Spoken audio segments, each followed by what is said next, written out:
السلام عليكم. لا تنسوا الإعجاب بالفيديو والاشتراك في القناة تشجيعا لنا لنستمر بنشر المزيد إن شاء الله. بسم الله الرحمن الرحيم. معاكم قناة مطبخ لولي للأكلات البسيطة. ألف صنف على قلب دقيق.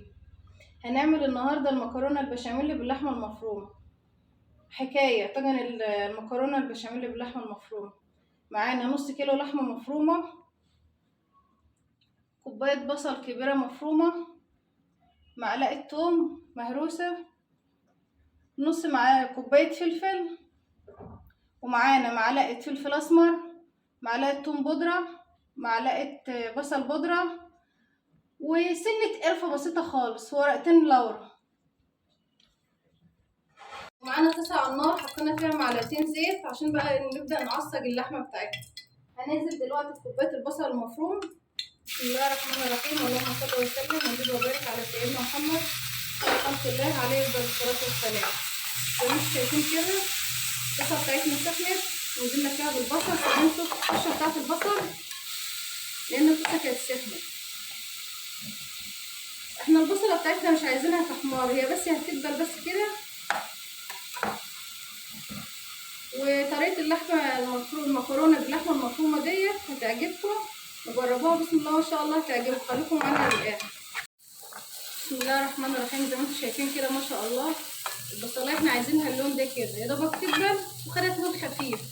ودلوقتي هننزل باللحمة المفرومة. بسم الله الرحمن الرحيم، اللهم صل وسلم وزد وبارك على سيدنا محمد خير خلق الله عليه افضل الصلاة والسلام. هنقلب البصل مع اللحمة المفرومة كده. بسم الله الرحمن الرحيم.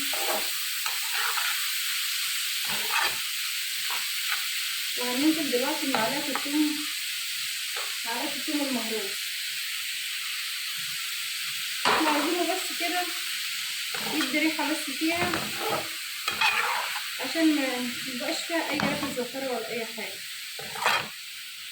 بس احنا طبعا متأكدين من اللحمة المفرومة بتاعتنا اللي احنا جايبينها، بس هي لازم التركاية ديت للأمان.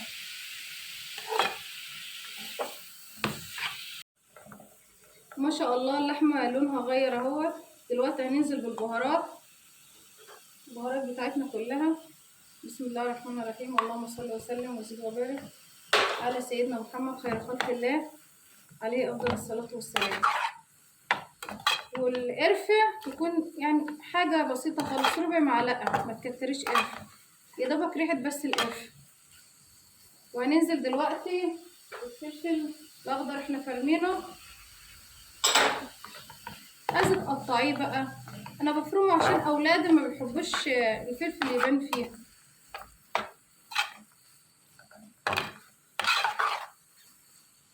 كده قلبنا اللحمة المفرومة مع الفلفل مع البصل مع الثوم مع البهارات،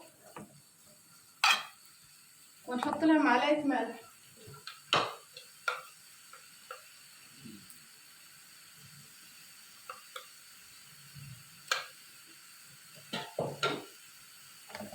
وهنسيب بقى كل المكونات دي مع بعضها بقى على النار.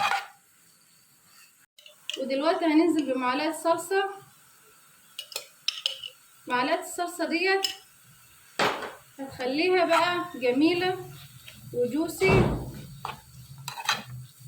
وهنسيب بقى الخليط ده كله بقى على النار كده، على نار هادية لمدة 10 دقايق. قلنا على ما اللحمة المفرومة تكون استوت، احنا قلنا هنسيبها على النار لمدة 10 دقايق نكون جهزنا البشاميل. ومعانا مقادير البشاميل: كيلو ونص لبن حليب، 6 معالق دقيق، 6 معالق سمنة على زيت، لازم يكون مقدار الدقيق زي السمنة على الزيت. ومعانا كوباية جبنة موتزاريلا، ونص معلقة فلفل، ونص معلقة توم بودرة، ومكعبين مرق. حطينا حلة على نار سخنت، هننزل بمقدار السمنة على الزيت. بسم الله الرحمن الرحيم، اللهم صل وسلم وزد وبارك على سيدنا محمد خير خلق الله.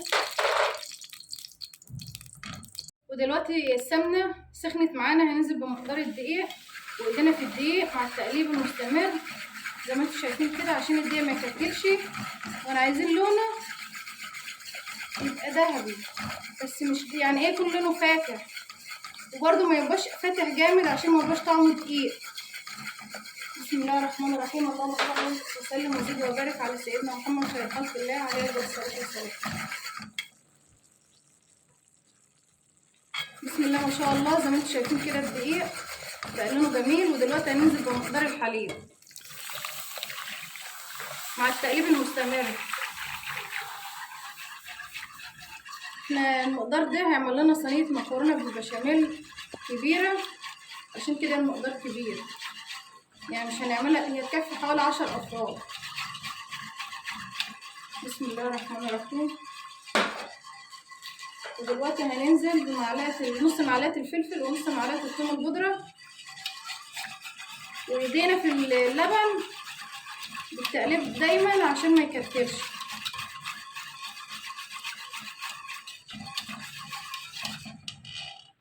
دلوقتي هننزل بمكعبين المرقة. بسم الله الرحمن الرحيم. انت عادي ممكن تستغنى عن مكعبين المرقة وتحط ملح عادي، بس انا بفضل مكعبين المرقة، بدي تطعيمة البشاميل جميلة. وهنفضل ايدينا في البشاميل كده نقلب فيه لحد ما يبدأ يغلي معانا. بسم الله ما شاء الله. اللهم صل وسلم وزد وبارك على سيدنا محمد خير خلق الله. زي ما انتم شايفين كده اللحمه مفيش فيها ولا نقطه ميه، واستوت وبقت جميله، شربت السوائل اللي نزلتها من البصل ما شاء الله. خلاص هي كده ايه استوت معانا، وهنطفي عليها.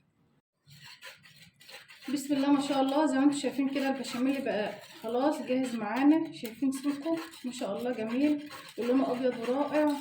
ودلوقتي هنطفي عليه النار وهننزل بكوبايه الجبنه، نديها تقلبتين كده فيه بعد ما طفينا النار، وهنسيب بقى الجبنه بقى تسيح فيه لحد ما نجهز بقى المكرونه. ودلوقتي جهزنا المكرونه عشان نسلقها. حطينا حله على النار فيها ميه، والميه غليت زي ما انتم شايفين كده، وهننزل بمعلقه ملح. وبعدين دلوقتي هننزل بمقدار المكرونه. ودلوقتي احنا نزلنا بمقدار المكرونه في الميه المغليه بعد ما حطينا ليها معلقه ملح، واحنا عايزين المكرونه دي تسلق نص سلقه. بسم الله الرحمن الرحيم. اللهم صل وسلم وزد وبارك على سيدنا محمد خير خلق الله عليه الصلاه والسلام. ودلوقتي هنجهز بقى صينيه المكرونه. بعد ما جهزنا كل حاجه، ده نص مقدار المكرونه، نزلنا عليها مغرفتين من البشاميل. بعد ما جهزنا الصينيه بتاعتنا، الصينيه الاول ما دهنينها بحته سمنه حلوه كده، ونزلنا بمقدار المكرونه عليه معلقتين كبار بشاميل، عملناهم كده في الصينيه زي ما انتم شايفين. ودلوقتي هننزل باللحمه المفرومه اللي احنا عصرناها. بسم الله الرحمن الرحيم. اللهم صل وسلم وزد وبارك على سيدنا محمد خير خلق الله عليه افضل الصلاه والسلام. الطريقه ديت ما شاء الله جميله، جربوها هتعجبكم، وهي مش مكلفه وعلى قد ايدينا، والنتيجه جميله هتبهرك. ودلوقتي هننزل بكميه المكرونه المتبقيه معانا، هنحطها على وش الصينيه كده ونفردها. بسم الله الرحمن الرحيم. بسم الله ما شاء الله.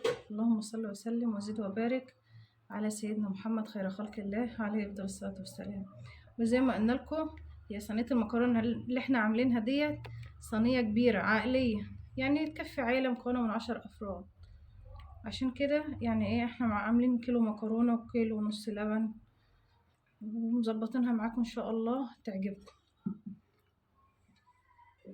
ودلوقتي هننزل بكل كميه بقى البشاميل اللي على الوش.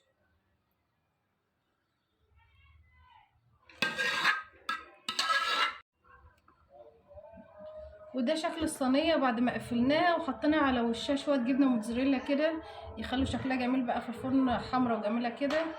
وخلاص الفرن احنا مسخنينه على درجه حراره 180 درجه، وبقى جاهز معانا سخن عشان ندخل الصينيه. وده الشكل النهائي لصينيه المكرونه بعد ما طلعت من الفرن. بسم الله ما شاء الله. اللهم صل وسلم وزد وبارك على سيدنا محمد خير خلق الله عليه افضل الصلاه والسلام. ما شاء الله ريحتها جميله تحفه، وهتجربوها وهتعجبكم جميله. وما تنسوش القناه واشتراككم في القناه وتفعيل زر الجرس ولايك وشير.